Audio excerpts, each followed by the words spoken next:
Okay, I was very hesitant to make any kind of top 10 list for movies or games this year because I feel I missed some really major ones.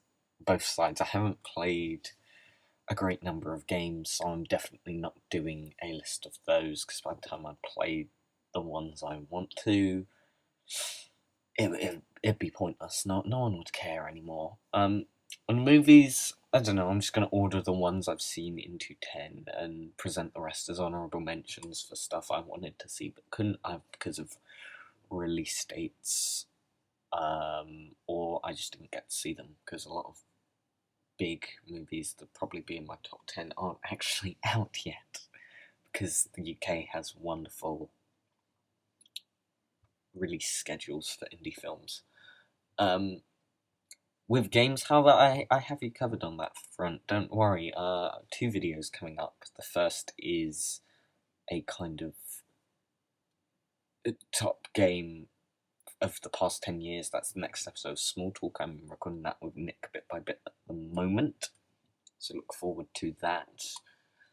And I'm also doing a kind of look back on my 20 most anticipated games video I did on my other channel a while ago. Well, April? Just before April, March, maybe? Um, so yeah, obviously that, together, those will kind of give you a hint what my top games were for this year that I've played. So because it's end of the year and there was Christmas, my release schedule has muddled up yet again. So I everything's a bit up in the air at the moment as to when videos will get posted. This should hopefully be before the end of the week. I'll have this, then probably the 20 most anticipated, then Small Talk at some point, and then it'll probably be the Ultimates review I'm probably going to do. Outside of that, I doubt I'll do many reviews. I'll see. Not too much is coming out that I want to talk about yet, before my schedule will be reassembled. So yeah, kind of, I hope you put up with the very up in the air nature. And bearing in mind, these aren't the 10 best films of the year, really. The first couple or so, they definitely aren't on here. It's only because I've not seen a huge number of films that it's ended up like that. So here's the honourable mentions, aka films I didn't see. So stuff like Enemy, Big Eyes, Selma, Nightcrawler, Foxcatcher, Birdman, Whiplash, um, the Benedict Cumberbatch film I can't think of the name of, Imitation Game, Into the Woods, and Edge of Tomorrow I still haven't seen. Those are the films that would probably have made my list, but I haven't seen. So I'm really gutted that I didn't get to see Nightcrawler. Most of these just weren't released either at a time that was convenient with my mocks and stuff, or that, yeah, they're not out yet. A lot of them don't come out till January, so that's a shame. However, after I've done my top 10, I'll give you my film that I was most disappointed in this year. This isn't the worst film of the year, believe me, when we reach it. By no means, it's actually not an awful film. It's got some good parts, it's got some disappointing parts, a lot of disappointing parts. I'm sure you can guess what what movie I'm referring to in Most Disappointed. If it was worst, I'm sure you'd guess which that is too. So yeah, just kind of sit back, relax, and enjoy my top 10 movies of the year.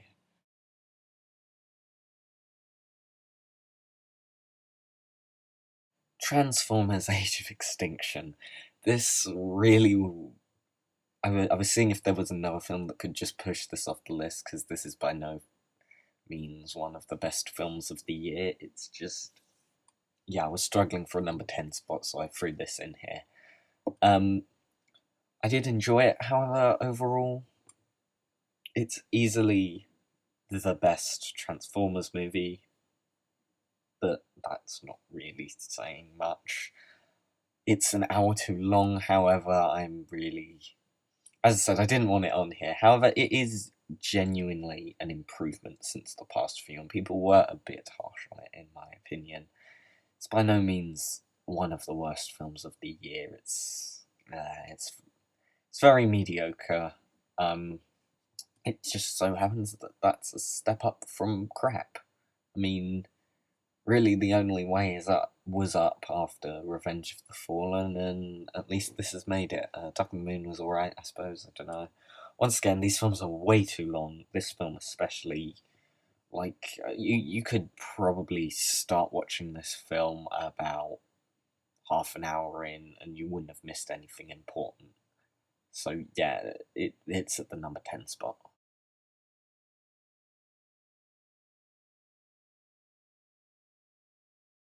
Continuing the mediocrity is The Hunger Games Mockingjay Part 1. Uh, this this was good, actually. I'm surprised by how many people dislike this, saying it's the worst Hunger Games movie. No, that's the first one. The first one's awful. This is alright. It's stretched out far too much, but I suppose it did its job. I'm excited to see how this all finally bloody ends next year, or this year now. Um, Solid performances as always. I'm glad we didn't have to watch any Hunger Games in it. That's a lot of people's problem, but yeah, I hate the Hunger Games aspect of the Hunger Games movies. They're really boring and really toned down and just don't work for me. So yeah, I'm not too fussed in terms of, oh no, there's no Hunger Games. Yeah, the film was. The series has gotten better. The second and third one are actually real movies, unlike the first one, which has this weird made for TV feel to it that I don't get why that exists. But yeah, Mockingjay, it's decent. It's far too stretched out. There's a few good character moments, stellar acting, but you could do a lot worse in terms of young adult movies. And I suppose the series is finally ending next year, so yeah, it's at the number 9.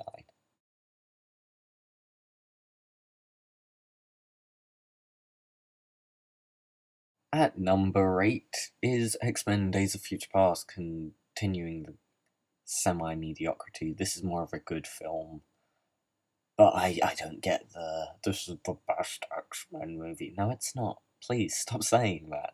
First Class this is alright.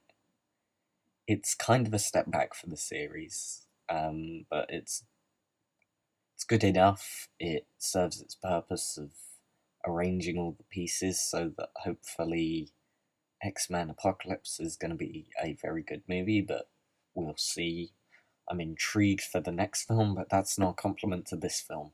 It's a compliment to the next film. This film, I wasn't in really. I don't know. I feel the people that enjoyed this loved the first couple of X-Men movies a lot more than I do. They're good enough. Could do a lot worse in terms of superhero movies, especially at that time that they were made, but they're nowhere near the same class as Marvel's movies. I'm sorry to say that, but yeah, it's a decent movie. There's some good scenes, some good acting. Yeah, it's very alright. I this is a lot higher up on a lot of people's list, but I know it's probably the third best superhero film released this year. So yeah, you could do a lot worse, but it's not exactly stunning. Why it's only at number 8.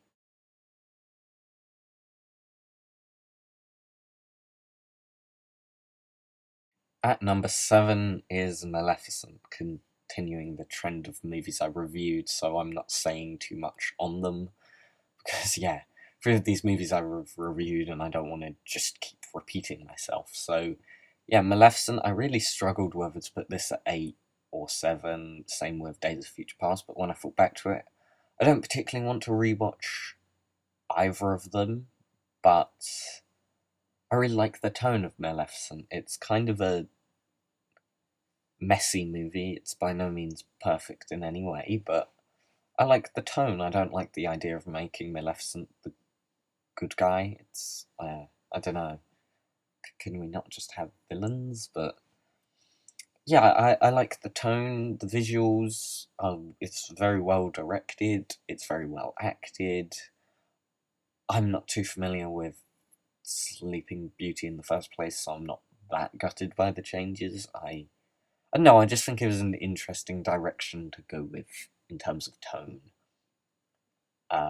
So yeah, that it's a 7 because once again I have no particular wish to rewatch it because as many people have brought up, it's not a very solid movie because its plot doesn't really hang together perfectly, and yeah, the idea of making her a heroic character is kind of a bit but yeah, I like the tone of the movie. I like its darker tone for a Disney film, but I like the Black Cauldron, so there's my opinion on Disney films for you.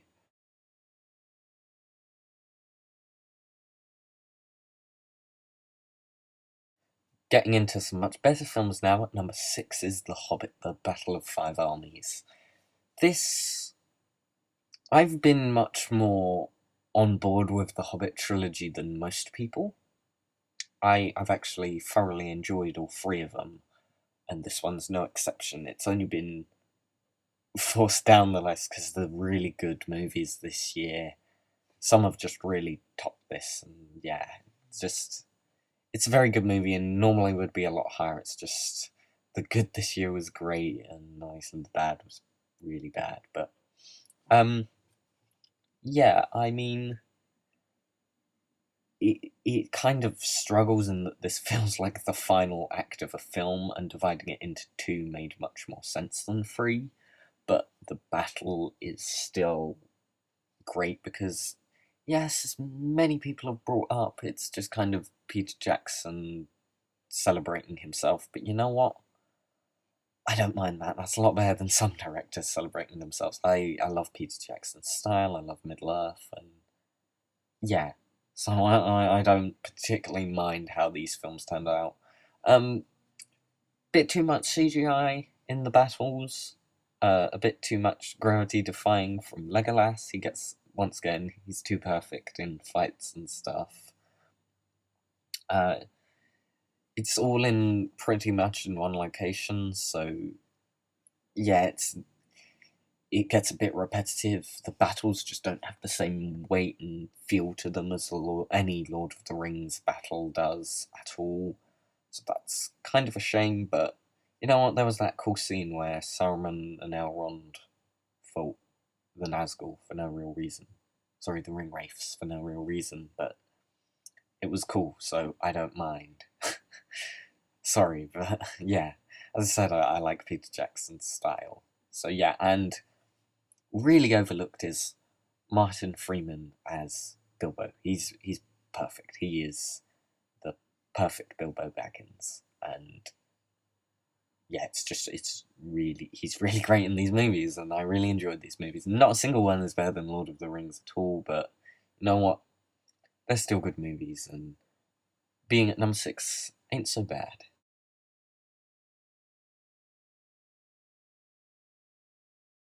Okay, I did not go into Paddington with a single expectation.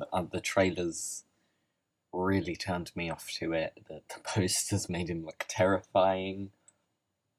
But you know what? This is by far and away the best kids movie of the year, and just wow, it's one of my top 5 movies. I really, really, really loved Paddington, and I wasn't expecting to say that. Um, yes, he's CGI. You never think he's real, but with the kind of humour they're going for, I don't think it'd have worked in live action in any way. But you know what? I'm not bothered by the whole, oh, he's CGI. First of all, the CGI is very good. Certainly for a kids' film, they put a lot of effort into this. And you know what? By the end of the film, really, really cared about this damn bear. And you know what? In the first 10 minutes, I was really emotional, and I don't get emotional in movies. I've never cried recently. Um, I felt the tears coming on, and I was like, nope, I'm not gonna cry because wow, this is a good movie. It was surprisingly funny too. Like the slapstick in the trailers, it works better in the movie than the trailers. I don't know what that is. Just something about it. It was funnier. Um, Possibly the way they spliced it in with scenes. It just worked a bit better. It was funnier, but what really surprised me was the verbal humor, which I loved a lot in this movie, like a lot, and that really surprised me.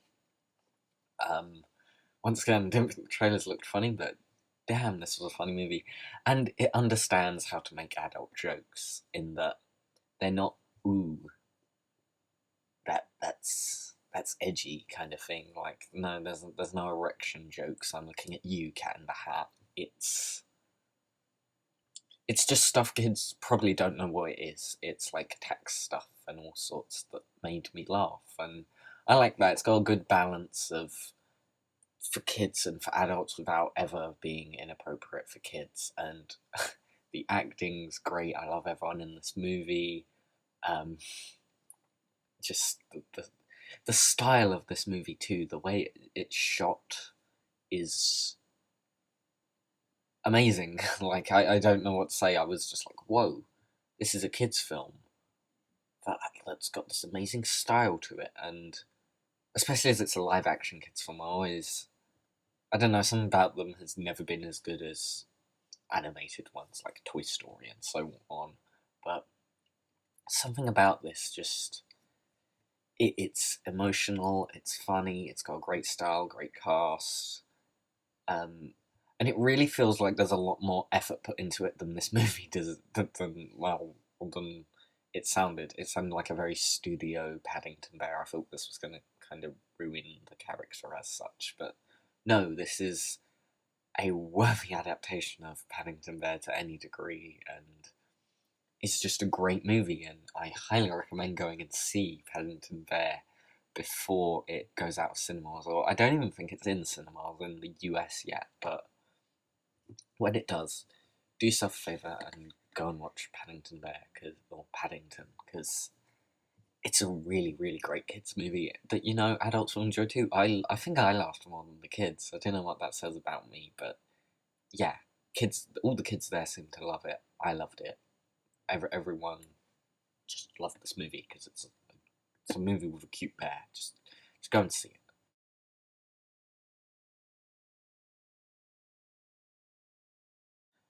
Number 4 is Guardians of the Galaxy, and people are probably gonna flip out that this isn't like my number 1, but yes, Guardians of the Galaxy is a great movie. Is it the best Marvel movie? No.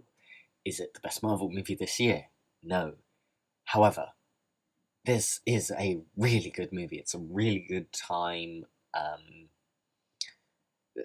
It harkens back to Star Wars and Indiana Jones, which is stuff I love. Um, it's just, oh wow, I really like this movie. It was a cool, fun space adventure. Thing that knocked it down was, well, first of all, my top 3 movies are outstanding movies, but well, it's not bad that Guardians didn't match up to them, but I don't know, some things with the villains. Marvel always struggles with the villains, but just what's his name? Ronan is really underdeveloped. Thanos just sits around and does nothing, and I don't know. Every time I rewatch, I'm always like, damn, I wish the villain could just do something more. Just I don't know what they could have done, but just something a little bit more. Oh wow, he's the villain. But overall, yeah, this is still a great movie. Great action, great comedy, great writing, great acting. Just you've seen Guardians of the Galaxy, you know what it is. Go watch it again if you want. It's a really good movie with some really surprising acting. So yeah, go please do yourself a favour. If If you haven't watched Guardians, watch it.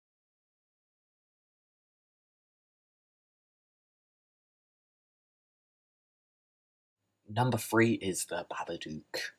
If you're on YouTube and watch any kind of movie reviewers to any degree, you're probably sick of hearing about The Babadook and how it's the best horror movie in ages. Well, it's true. Having seen horror movies before and since this, or that came out before and since this, wow, this movie just gets it. First of all, the villain it creates is just, it's a boogeyman, basically. I can really see, if a kid watches this, him being like, oh crap, it's the Babadook in my closet. The book is, I love the style, and it's haunting and creepy, and sometimes I still think about the images in that book, and I'm just like, oh, that's creepy. It's not got cheap jump scares. I don't know if it has any jump scares. But if so, they're not just like, boo, oh, sorry, I was hiding in the closet for no reason. There. It's a good movie. Go watch my review if you want more detailed thoughts. But yeah, I love the design of the Babadook. I love the acting. I love the directing style. It's just a really, really great horror movie that genuinely creeped me out. So go watch the Babadook if you haven't already, because best horror movie in forever.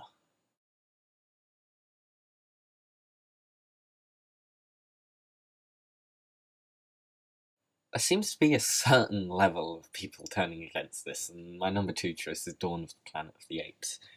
Yes, the apes don't look real. I don't think it'd have worked in monkey suits. What they're going for, the more monkey look to them, I don't know, I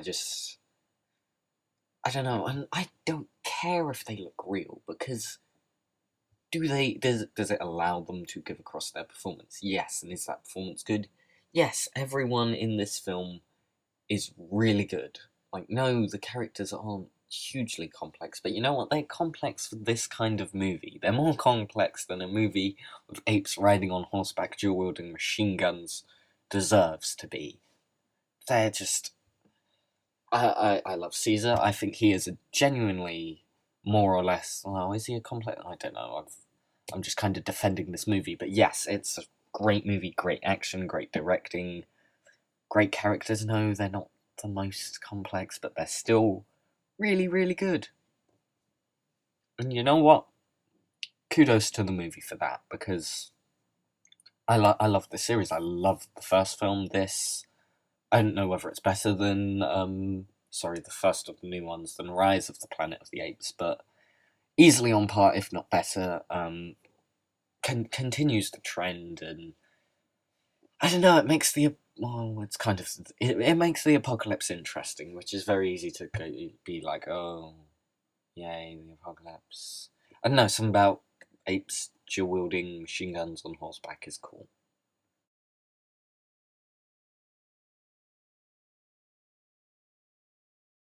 Of course, my number 1 is Captain America: The Winter Soldier, which is, if Avengers didn't have the Avengers in it, this would be the best Marvel movie. In fact, it probably is. I just like to say Avengers because, oh my god, the Avengers. But yes, this is easily by far and away the best standalone Marvel movie. The villain is actually good. They have enough development. The plot twist is really clever, and I wasn't expecting it actually. Um, Action stunningly filmed. Uh, that keeps the awesome Captain America awesome. I think Shield are after me now from the sounds of outside. But yes, this it just perfectly perfectly gets Captain America. The action's great. His shield looks the most realistic it's looked. And you know what? I don't like to talk about messages in film, but this sends a good message to the kids that may be watching at home that, you know what? It's alright to stand up to authority sometimes. Stand up for what you believe in. And you know what? I forgot to mention it. Paddington has a great message too, which in times like this in Britain, where we have certain parties becoming more and more powerful, somewhat worryingly, you know what? That movie taught you, it doesn't matter where you come from. you can still belong here. Bam! Teaching kids lessons. Captain America and Paddington Bear teaming up to do that. But yeah, I mean, getting back on track. Back on track. I loved the first Captain America. I'm one of the few who did, but this just improves on it in every way, really, except it doesn't have the Red Skull in it, but oh well. Yeah, this, it's like a James Bond movie, but with Captain America in it, and you know what? I'm okay with that, because Captain America's awesome, and this movie is, and it's the best movie of the year, in my opinion. Don't care what that says about me. Captain America rocks, and is great, and you should go see this movie if you haven't. If you haven't, what the hell are you doing with your life? Go see Captain America and the Winter Soldier. You'll enjoy it. And that's why it's my number one spot.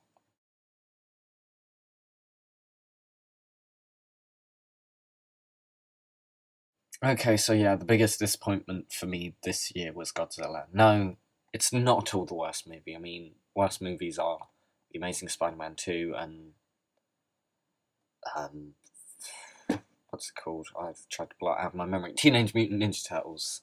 That is just an awful, awful movie, but I didn't go into that expecting greatness, and I certainly didn't get that. But Godzilla, first of all, the lying of the marketing, that's really shady. Don't do that. Yes, it's shot well. Yes, it has some good acting in it, but my God, it's boring. Yes, 10 minutes of this movie are awesome, but it's 10 minutes of this movie, and I'm sorry, that just doesn't save it for me. I mean, this is what inspired me to get back on YouTube, because I wanted to talk about how disappointed in this movie I was. But you know what? I have faith in the director. I look forward to his sequel to this, because I think he can improve upon it. But yeah, just the soldiers were boring. Godzilla made no sense. The monsters made. You know what? Actually, I'm going to address this here because I'm frustrated every time someone brings this up. Yes, they hide Godzilla like they did in Jaws, but you know why Jaws worked? Number one, you were meant to be scared of Jaws. No one's scared of Godzilla. Why are you hiding Godzilla? We all know what Godzilla looks like. Maybe it would have made more sense to have the hidden monsters be the Mutos. You know, the monsters we've not seen before. Just a thought, you know, then it would actually work, because I'm not sat there going, I know it's Godzilla, you can just show us the fight. And yeah, as I said, you're meant to be Jaws is a horror movie. This is not. This is a monster movie. So yeah, I'll just watch Pacific Rim, but yeah, it's not an awful movie. Certainly it's not the worst. It's probably not even the bottom 10 overall, but in terms of what I was personally disappointed in, I was disappointed in this. But yeah, I have faith in the director that what they're talking about with the sequel, that could be great. So yeah, there's my list. I hope you enjoyed it. Give your personal top 10 list down below, and your most disappointed in movie, because whatever that may be, I'm interested to hear. Because you know what, we don't share the same opinions, we've not seen the same movies, so I'm really interested in hearing yours. So yeah, look forward to my other videos that will be coming out at some point. Maybe I'll probably end up doing a top 10, 20 anticipated movies this year rather than games, because, wow, there's a lot of movies I'm looking forward to. So, yeah, be on the lookout for all those videos I've talked about throughout this one, and keep watching movies.